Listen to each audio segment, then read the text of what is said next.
মৰমৰ ছাত্ৰ ছাত্ৰীসকল, তোমালোকক আজি ক্লাছ 9ৰ ত্ৰিভুজ চেপ্টাৰ 7.1টো কৰি দিছোঁ, চাবা। 1 নম্বৰ কি দিছে? চতুৰ্ভুজৰ ABCDত AC = AD আৰু ABয়ে এক সমদ্বিখণ্ডিত কৰিছে। চিত্ৰটো দিয়া আছে। দেখুওৱা যে ত্ৰিভুজ ABC সৰ্বাংগসম ত্ৰিভুজ ABD, BC আৰু BD সম্পৰ্কে তুমি কি ক'বা? দিয়া আছে ABCD চতুৰ্ভুজৰ AC = AD আৰু ABয়ে এই কোণক সমদ্বিখণ্ডিত কৰিছে। এইটো চিত্ৰটো, সেইটো চাই ল'বা। জ্যামিতিত প্ৰথম বিশেষ সূত্ৰ, তাৰপিছত চিত্ৰ, তাৰপিছত প্ৰমাণ, এই গোটেইকেইটা মিলাইহে নম্বৰটো থাকে। সেইকাৰণে ষ্টেপকেইটা শুদ্ধকৈ লিখিবলৈ চাবা। তেতিয়াহ'লে এইটো হ'ল চিত্ৰটো প্ৰমাণ কৰিব লাগে আমাৰ এইটো। তেতিয়াহ'লে প্ৰমাণত আমি প্ৰথম ইয়াত ত্ৰিভুজ দুটা ল'লোঁ, ABC আৰু ABD। এই দুটা ত্ৰিভুজ। এটা ত্ৰিভুজৰ AC = AD দিয়াই আছে। তেতিয়াহ'লে BAC আৰু BAD এটা সমান, কাৰণ AB এই কোণৰ সমদ্বিখণ্ডক। তেতিয়াহ'লে AB = AB সাধাৰণ বাহু। তেতিয়াহ'লে বাহু কোণ বাহু স্বীকাৰ্য মতে ত্ৰিভুজ দুটা সৰ্বাংগসম হ'ব। এই দুটা ত্ৰিভুজ যদি সৰ্বাংগসম হয়, BC = BD, এইটো হ'ব CPCT নিয়ম মতে। তেতিয়াহ'লে এইটো প্ৰমাণিত। 2 নম্বৰ, ABCD এটা চতুৰ্ভুজ য'ত AD = BC আৰু কোণ BAD = কোণ CBA। চিত্ৰ 7.18 প্ৰমাণ কৰা যে ত্ৰিভুজ ABD সৰ্বাংগসম ত্ৰিভুজ BAC আৰু BD = AC। আৰু 3 নম্বৰটো দিছে কোণ ABD সমান কোণ BAC। তেতিয়াহ'লে দিয়া আছে, আমি প্ৰথম চিত্ৰটো আঁকি ল'লোঁ এইটো। তেতিয়াহ'লে ABC এটা চতুৰ্ভুজ য'ত AD = BC আৰু BAD = CBA। এতিয়া প্ৰমাণ কৰিব লাগে, আমি যোনকেইটা প্ৰমাণ কৰিব লাগে সেইকেইটা লিখি ল'লোঁ। এইটো অংকটোতে থাকেই আৰু প্ৰমাণ কৰিবলগীয়াটো এইটো থাকেই। চিত্ৰটো আঁকি ল'বা। এইকেইটা আমাৰ মেইন ষ্টেপ। তাৰপিছত আমি প্ৰমাণটো ইয়াৰ পৰাই আমি ভালকৈ চালে ইয়াৰ পৰাই আমি উলিয়াব পাৰোঁ। কেনেকৈ? ABD আৰু ত্ৰিভুজ BAC, ইয়াৰ পৰা ABD এইটো আৰু BAC এইটো। এই দুটা ত্ৰিভুজৰ পৰা আমি AD = BC এইটো দিয়াই আছে। কোণ BAD = কোণ CBA এইটো দিয়া আছে। তেতিয়াহ'লে AB আৰু BA সাধাৰণ বাহু। তেতিয়াহ'লে বাহু কোণ বাহু স্বীকাৰ্য মতে ত্ৰিভুজ দুটা সৰ্বাংগসম। যদি সৰ্বাংগসম হয়, তেতিয়াহ'লে BD = AC CPCT নিয়ম মতে, আৰু কোণ BAD = BAC CPCT, এইটো প্ৰমাণিত। তাৰপিছত 3 নম্বৰ, এডাল ৰেখাখণ্ড AB লৈ টনা AD আৰু BC দুডাল সমান লম্ব। চিত্ৰ দিয়া আছে। দেখুওৱা যে CDয়ে ABক সমদ্বিখণ্ডিত কৰে। তেতিয়াহ'লে সেইটো আমি প্ৰথম দিয়া আছে বিশেষ সূত্ৰটো লিখি ল'লোঁ। এইটো প্ৰশ্নটোতে থাকেই। AB ৰেখাখণ্ডৰ ওপৰত AD আৰু BC দুডাল সমান লম্ব। এইটো চিত্ৰটো প্ৰমাণ কৰিব লাগে CDয়ে ABক সমদ্বিখণ্ডিত কৰে। তেতিয়াহ'লে ত্ৰিভুজ AOD আৰু ত্ৰিভুজ BOC, এই দুটা ত্ৰিভুজ দুটাৰ পৰা কোণ AOD আৰু কোণ BOD এইটো বিপৰীত কোণ। তাৰপিছত OAD = OBC, প্ৰতিটো কোণ 90 ডিগ্ৰী। AD = BC দিয়াই আছে। তেতিয়াহ'লে কোণ বাহু কোণ স্বীকাৰ্য মতে ত্ৰিভুজ দুটা সৰ্বাংগসম হ'ব। তেতিয়াহ'লে OA = OB CPCT। তেতিয়াহ'লে CDয়ে ABক সমদ্বিখণ্ডিত কৰে। 4 নম্বৰ, আকৌ L আৰু M দুডাল সমান্তৰাল ৰেখাক আন এযোৰ সমান্তৰাল ৰেখা P আৰু Qয়ে ছেদ কৰিছে। এতিয়া দেখুওৱা যে কোণ ABC সৰ্বাংগসম CDA। তেতিয়াহ'লে দিয়া আছে, আমি পাতি ল'লোঁ এইটো চিত্ৰটো। LM আৰু PQ এযোৰ সমান্তৰাল ৰেখাই ADB আৰু C বিন্দুত কটাকটি কৰিছে আৰু AC ৰেখাই দুটা ত্ৰিভুজ উৎপন্ন কৰিছে। এই দুটা এতিয়া প্ৰমাণ কৰিব লাগে ত্ৰিভুজ ABC সৰ্বাংগসম ত্ৰিভুজ CDA। এতিয়া প্ৰমাণটো হৈছে L আৰু M, এইটো আমি প্ৰশ্নটোতে দিয়াই থাকে। এইটো আমি লিখি ল'লোঁ। এইটো আমি প্ৰমাণটোৰ পৰাই লিখি ল'লোঁ, কাৰণ এইটো দিয়াই আছে। ইয়াত বিশেষ সূত্ৰৰ বিশেষ দৰকাৰ নাই। আৰু যদি লিখিও ল'ব পাৰিবা চিত্ৰটোৰ লগত লৈ পেলাই, কাৰণ এইখিনি দিয়া আছেতো। আমি ইয়াত বিশেষ সূত্ৰ এইটো বিশেষ সূত্ৰ প্ৰমাণ কৰিব লাগে, তাৰপিছত প্ৰমাণ। তেতিয়াহ'লে এনেকৈ আমি লিখি ল'লোঁ সমান্তৰাল ৰেখা আৰু এ চিয়ে চি বিন্দুত কটাকটি কৰিছে। তেতিয়াহ'লে ত্ৰিভুজ দুটা ল'লোঁ, ত্ৰিভুজ দুটাৰ পৰা বি এ চি আৰু ডি চি এ একান্তৰ কোণ, A C is equal to A C সাধাৰণ বাহু, তাৰপিছত D A C is equal to কোণ বি চি এ একান্তৰ কোণ। তেতিয়াহ'লে কোণ বাহু কোণ স্বীকাৰ্য মতে ত্ৰিভুজ দুটা সৰ্বাংগসম, প্ৰমাণিত।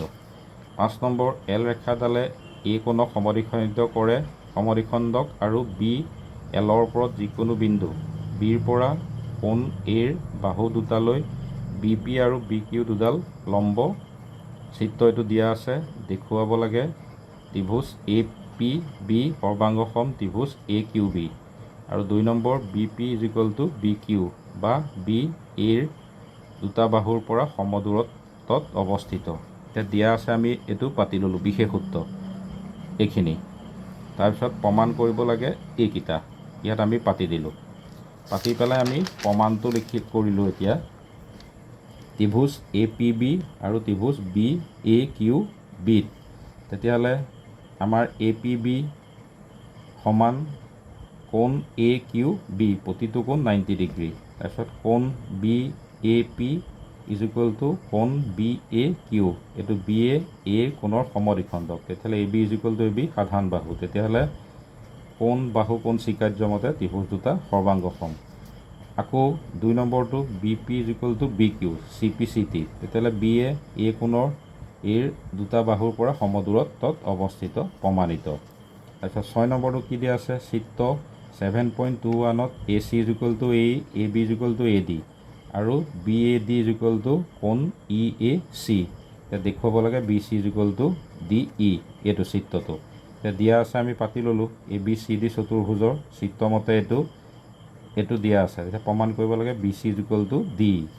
এতিয়া যিহেতু আমাৰ কোণটো দিয়া আছে B A D is equal to E A C, এতিয়া দুই পক্ষৰ লগত ডি এ চি আমি যোগ কৰিলোঁ। যোগ কৰি দিয়াৰ লগে লগে এইটো যোগ হ'ল।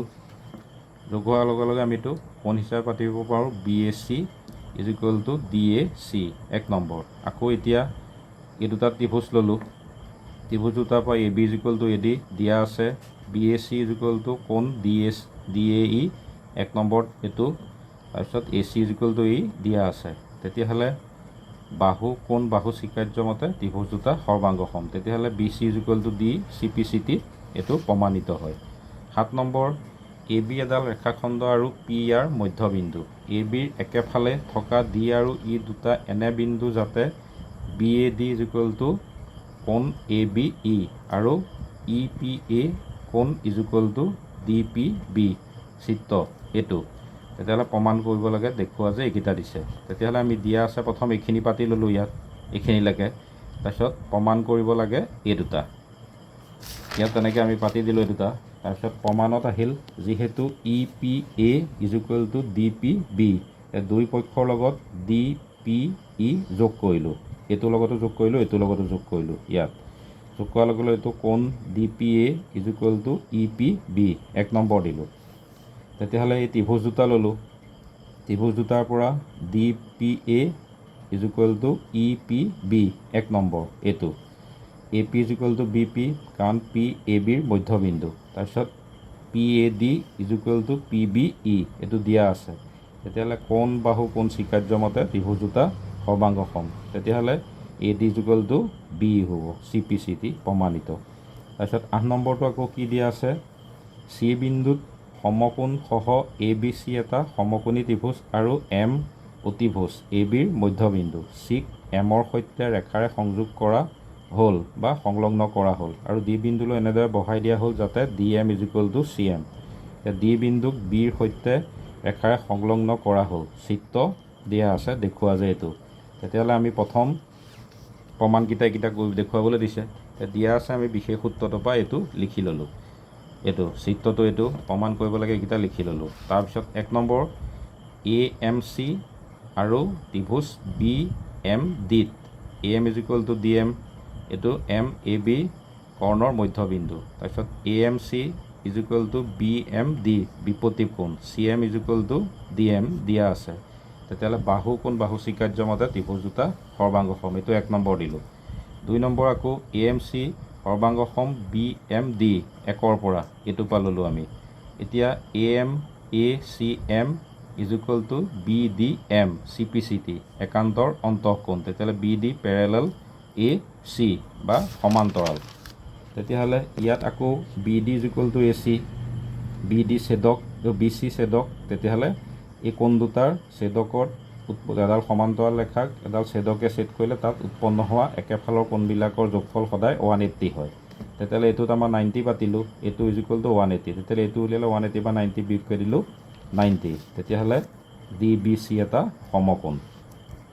3 নম্বৰ ত্ৰিভুজ DBC আৰু ত্ৰিভুজ ACB, তেতিয়াহ'লে BC = CB সাধাৰণ বাহু, কোণ BCA কোণ BACBD প্ৰতিটো কোণ 90 ডিগ্ৰী। তাৰপিছত DB = AC CPCT, তেতিয়াহ'লে বাহু কোণ বাহু স্বীকাৰ্য মতে ত্ৰিভুজ দুটা সৰ্বাংগসম।